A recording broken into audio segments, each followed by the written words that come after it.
ओम श्री गणेशाय नमः। दोस्तों, रक्षाबंधन के बाद से भाद्रपद माह का प्रारंभ हो चुका है। इस समय भाद्रपद माह का कृष्ण पक्ष चल रहा है। भाद्रपद मास के कृष्ण पक्ष में पहली एकादशी का व्रत आने वाला है। इसे अजा एकादशी के नाम से जानते हैं। जो भी व्यक्ति अजा एकादशी का व्रत रखता है उसे धन की कमी नहीं रहती, आर्थिक संकट दूर होता है, साथ ही श्री हरि की कृपा से उसके संतान पर कोई संकट नहीं आता है। इस व्रत को करने से आपको अपना खोया हुआ धन, संपत्ति, गुण आदि की प्राप्ति हो सकती है। इस व्रत को सत्यवादी राजा हरिश्चंद्र ने भी किया था। तो आइए दोस्तों, इस वीडियो में हम जानें कि भाद्रपद की पहली एकादशी कब है। अजा एकादशी की पूजा का शुभ मुहूर्त और पारण का समय क्या होगा। दोस्तों, वैदिक पंचांग के अनुसार भाद्रपद की पहली एकादशी के लिए आवश्यक कृष्ण पक्ष की एकादशी तिथि का प्रारंभ 29 अगस्त को 1:19 AM पर होगा और इस तिथि का समापन 30 अगस्त को 1:37 AM पर होगा। ऐसे में उदया तिथि के आधार पर भाद्रपद की पहली एकादशी यानी अजा एकादशी 29 अगस्त को है। इस दिन ही व्रत रखा जाएगा। 29 अगस्त को पड़ने वाले अजा एकादशी के दिन दो शुभ योग बन रहे हैं। पहला शुभ योग यानी सिद्धि योग सुबह से लेकर शाम 6:18 तक है। वही दूसरा योग यानी सर्वार्थ सिद्धि योग शाम को 4:39 से अगले दिन 30 अगस्त को सुबह 5:58 तक रहेगा। ये दोनों ही योग पूजा पाठ के लिए अच्छा है। इसमें आप जो कार्य करेंगे वो सफल सिद्ध हो सकते हैं। व्रत के दिन आद्रा नक्षत्र सुबह से शाम 4:39 तक है। जो लोग अजा एकादशी के दिन व्रत रखकर विष्णु पूजा करना चाहते हैं वो सूर्योदय के बाद यानी सुबह 5:58 से कर सकते हैं। इस समय से उनको सिद्धि योग प्राप्त होगा। उस दिन राहु काल 1:58 PM से 3:34 PM तक है। इस समय में पूजा ना करें। उस दिन का ब्रह्म मुहूर्त 4:28 AM से 5:13 AM तक है और शुभ मुहूर्त यानी अभिजीत मुहूर्त 11:56 AM से 12:47 PM तक है। दोस्तों, इस बार व्रत का पारण 30 अगस्त को है। व्रत पारण का समय सुबह 7:49 से सुबह 8:31 तक है। उस दिन हरिवासर सुबह 7:49 पर खत्म होगा।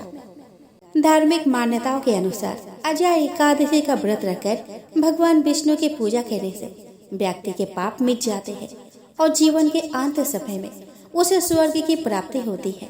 जो व्यक्ति केवल अजा एकादशी व्रत की कथा सुनता है उसे अश्वमेध यज्ञ के समान पुण्य फल की प्राप्ति होती है। दोस्तों, एकादशी व्रत का नियम दशमी के दिन से ही शुरू हो जाती है। एकादशी व्रत करने वाले व्रती दशमी की रात्रि को पूर्ण ब्रह्मचर्य का पालन करें तथा भोग विलास से भी दूर रहे। प्रातः एकादशी को लकड़ी का दातुन तथा पेस्ट का उपयोग न करें। नींबू, जामुन या आम के पत्ते लेकर चबा ले और अंगुली से कंठ शुद्ध कर ले। वृक्ष से पत्ता तोड़ना भी वर्जित है, अतः स्वयं गिरे हुए पत्ते का सेवन करे। यदि यह संभव ना हो तो पानी से 12 कूले कर ले। फिर स्नान आदि कर मंदिर में जाकर गीता पाठ करे या पुरोहित आदि से श्रवण करे। प्रभु के सामने इस प्रकार प्रण करना चाहिए कि आज मैं चोर, पाखंडी और दुराचारी मनुष्य से बात नहीं करूंगा और ना ही किसी का दिल दुखाऊंगा। गौ, ब्राह्मण आदि को फलहार वो अन्य आदि देकर प्रसन्न करूंगा। रात्रि को जागरण कर कीर्तन करूंगा।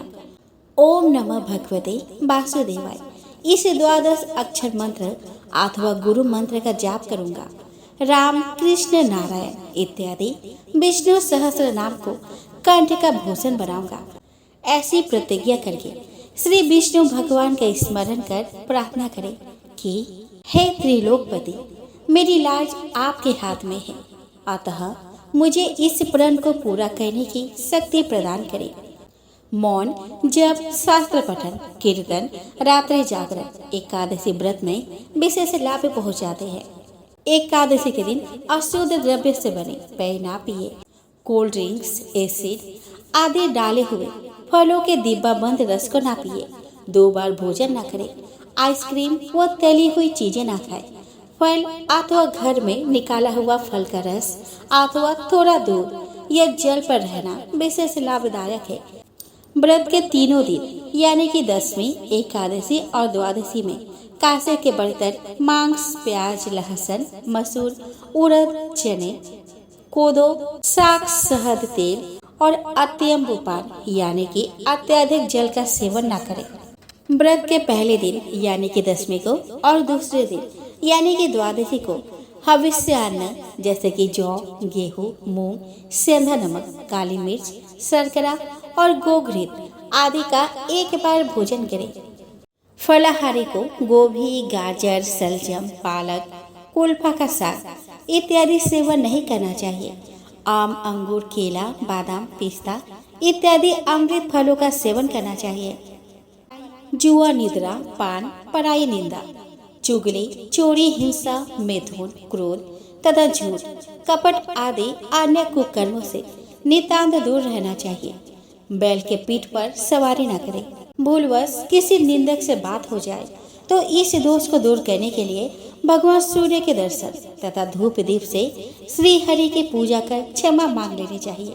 एकादशी के दिन घर में झाड़ू नहीं लगाए। इससे चींटी आदि सूक्ष्म जीवों की मृत्यु का भय रहता है। इस दिन बाल ना कटाए, मधुर बोले, अधिक ना बोले। अधिक बोलने से ना बोलने योग्य वचन भी निकल जाते हैं। सत्य भाषण करना चाहिए। इस दिन यथाशक्ति अन्नदान करे, किंतु स्वयं किसी का दिया हुआ अन्न कदापि न ग्रहण करे। प्रत्येक वस्तु प्रभु को भोग लगाकर तथा तुलसी दल छोड़कर ग्रहण करनी चाहिए।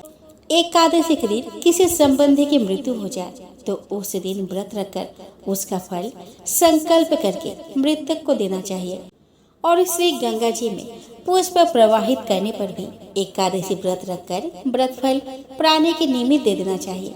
प्राणी मात्र को अंतर्यामी का अवतार समझकर किसी से छल कपट नहीं करना चाहिए। अपना अपमान करने या कटु वचन बोलने वाले पर भूल कर भी क्रोध न करे। संतोष का फल सर्वदा मधुर होता है। मन में दया रखनी चाहिए। इस विधि से व्रत करने वाले उत्तम फल को प्राप्त करता है। द्वादशी के दिन ब्राह्मणों को मिष्टान्न, दक्षिणा आदि से प्रसन्न कर उनकी परिक्रमा कर लेनी चाहिए। द्वादशी को सेवा पूजा की जगह पर बैठकर भुने हुए 7 चनों के 14 टुकड़े करके अपने सिर के पीछे फेंकना चाहिए। मेरे 7 जन्मों के शारीरिक, वाचिक और मानसिक पाप नष्ट हुए, यह भावना करके 7 अंजलि जल पीना और चने के 7 दाने खाकर व्रत खोलना चाहिए। आइए दोस्तों, अब हम श्रवण करें अजय एकादशी की पावन व्रत कथा। दोस्तों, एक बार युधिष्ठिर भगवान श्री कृष्ण से पूछे कि हे जनार्दन, अब मैं यह सुनना चाहता हूँ कि भाद्रपद मास के कृष्ण पक्ष में कौन सी एकादशी होती है, कृपया आप बताइए। भगवान श्री कृष्ण बोले कि राजन, एक चित होकर सुनो। भाद्रपद मास के कृष्ण पक्ष की एकादशी का नाम अजय एकादशी है। वह सब पापों का नाश करने वाली बताई गई है। भगवान ऋषिकेश का पूजन करके जो इसका व्रत करता है उसके सारे पाप नष्ट हो जाते हैं। पूर्व काल में हरिश्चंद्र नाम का एक विख्यात चक्रवर्ती राजा हो गए हैं, जो समस्त भूमंडल के स्वामी और सत्य प्रतिज्ञ थे। एक समय किसी कर्म का फलभोग प्राप्त होने पर उन्हें राज्य से भ्रष्ट होना पड़ा। राजा ने अपनी पत्नी और पुत्र को बेच दिया, फिर अपने को भी बेच दिया। पुण्य आत्मा होते हुए भी उन्हें चंडाल की दासता करनी पड़ी। वे मुर्दों का कफन लिया करते थे। इतना कुछ होने के बावजूद भी नृपश्रेष्ठ हरिश्चंद्र सत्य से विचलित नहीं हुए। इस प्रकार चंडाल की दासता करते हुए उनके अनेक वर्ष व्यतीत हो गए। इससे राजा को बड़ी चिंता हुई। वे अत्यंत दुखी होकर सोचने लगे कि मैं क्या करूं, कहाँ जाऊं, कैसे मेरा उद्धार होगा। इस प्रकार चिंता करते करते वे शोक के समुद्र में डूब गए। राजा को शोकातुर जानकर महर्षि गौतम उनके पास आए। श्रेष्ठ ब्राह्मण को अपने पास आया हुआ देखकर नृपश्रेष्ठ ने उनके चरणों में प्रणाम किया और दोनों हाथ जोड़ गौतम के सामने खड़े होकर अपना सारा दुखमय समाचार कह सुनाया।